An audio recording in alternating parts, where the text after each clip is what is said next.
what are the risks of outsourcing? You can give your point of view and then I'll give mine. Yeah. So when you think of what a myth is sometimes based on some semblance of truth, right? Myths get created because people have experienced something, but then what they do is they experience it one time, and there's a legacy bias. And I wrote about this in the book that we're going to release. My head is foggy. I can't even think of the name of this type of bias, but it means if you experience something once, you then assume that every other encounter of this, it's always going to be like this. I'll give you an example. When my son went to Cuba as a little kid, and he didn't like the food. He tells everyone, he's 11 years old now. He tells everyone, Cuba's beautiful, but the food sucks. You're like, what are you talking about? You mean an entire country's food sucks because you had like one bad hamburger? So the concept is what typically us founders, we will say there's time issues, like the hours on the clock. There will be quality issues. There will be communication issues. Those are some of the big tactical ones that you'll encounter.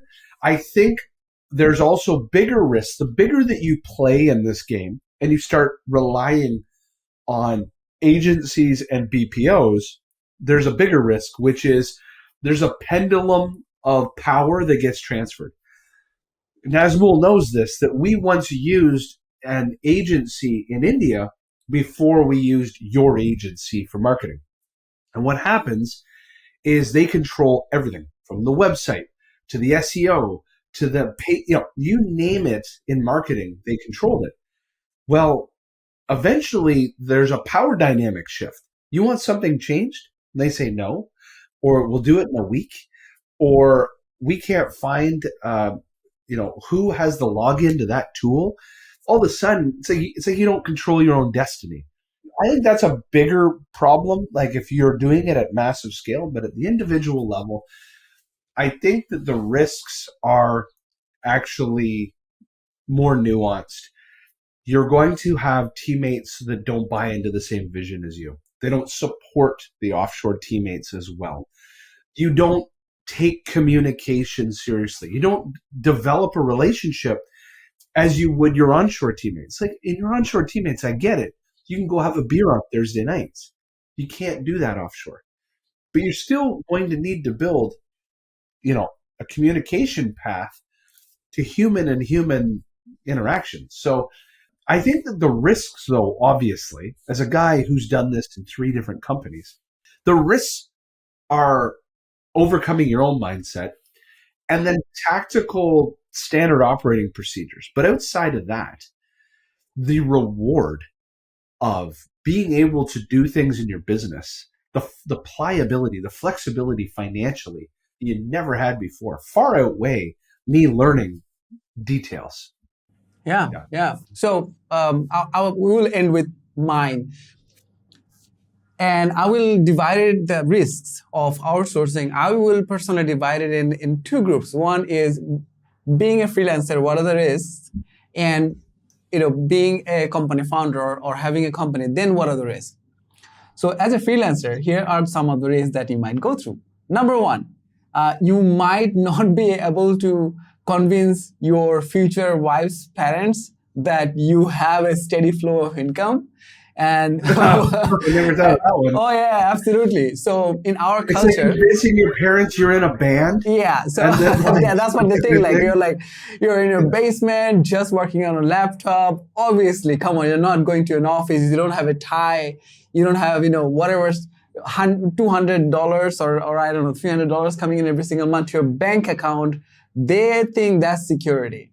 But a lot of freelancers, I think the risk is, if you're trying to convince your future wife's parents that you have a steady flow of income and you have a secure job or secure career, is going to be really hard. Okay, it's just going to be hard. That's the cultural. And that's a legacy bias Yes. At a parent generation. Yeah.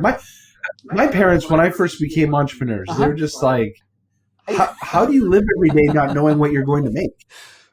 But the funniest thing is, if somebody is working somewhere, if somebody has a job, guess who he is working for? The founder. Yeah. Like, how do you not get that?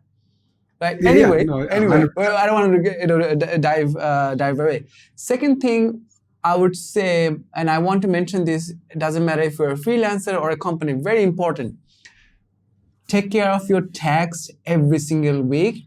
Take care of it properly. If you need to work with an agency, if you need to work with a lawyer, so in our country we work with tax lawyers. They're not lawyers, but they will help you with taxes. If you need to work with them, work with them. If you need to, and you have to, I think, if you're from Bangladesh, you should be submitting tax every single year.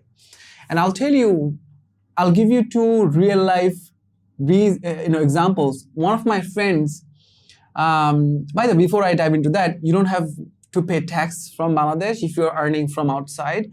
And I told you this before, and that's the biggest benefit, but you still have to submit the tax file. You have to submit it, saying, I got this earning from outside. This is why I don't have to pay tax, and this is why I'm not paying any tax. So you have to submit the file.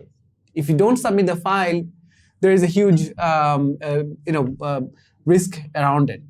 So after a few years, what can happen is somebody can literally send you a letter saying, hey, you owe this much money to the government. And when that happens after a few years, by the way, full disclosure, that has happened with me. That's when you can't find the previous files.